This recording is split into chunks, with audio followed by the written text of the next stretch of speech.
Big hello to everyone out there in the McKinlay Shire. So McKinlay, Julia Creek, Nelia, and the last one I shouldn't have forgotten, Cuyuna. It's Costa here, and I just wanted to say hello and set this up as a little bit of an introduction to what's going to be a short series of videos talking about gardening and growing and building up biodiversity in your garden.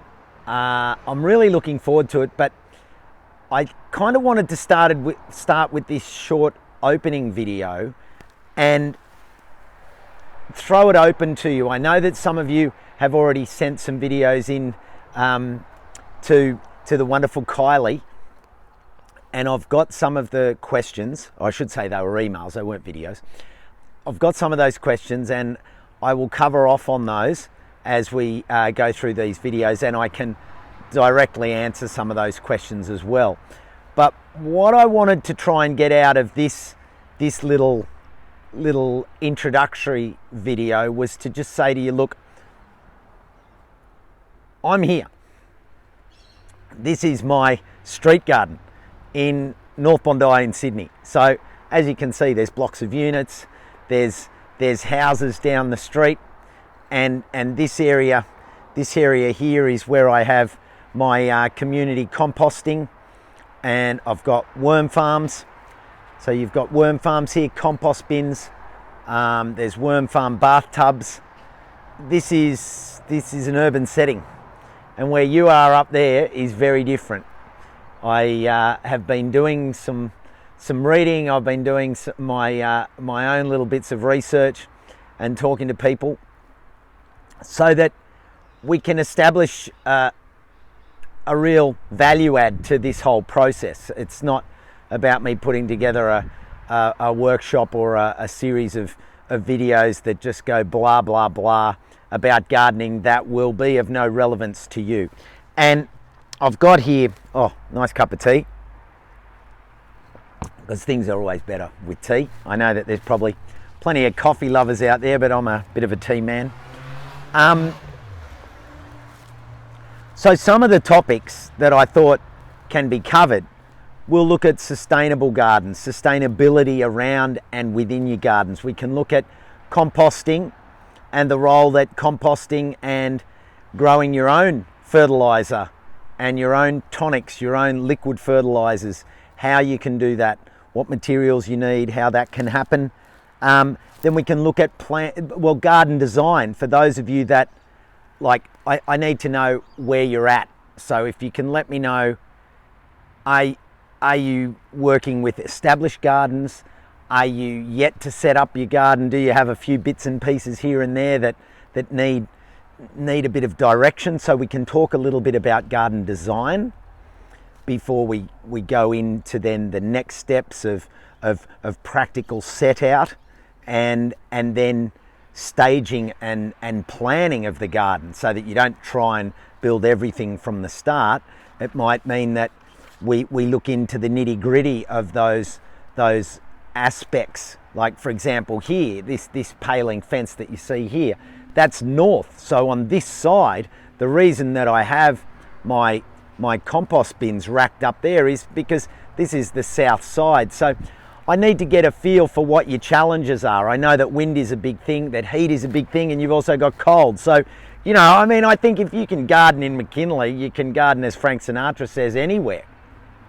But yeah, I need those kind of road markers, those frameworks to say, all right, this is where I'm at. The majority of people are here, or some of you are further down the track, others are beginning and want that basic information, so that I can set out some of that. And then we get into the nitty gritty of the planting, and we say, all right, well, from the planning, we've found that, you've got the big southerly blowing up, or it's an easterly or a westerly, whatever it is.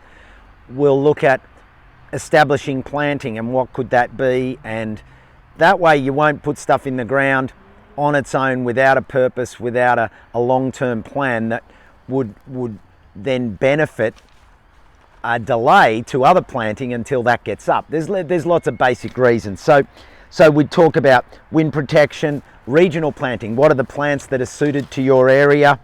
And then of course there's edible gardens. That would be another topic. What you want out of your edible garden. Is it, what form of edible garden is it? Is it a kitchen garden? Is it in a raised bed? Is it a veggie plot, in ground?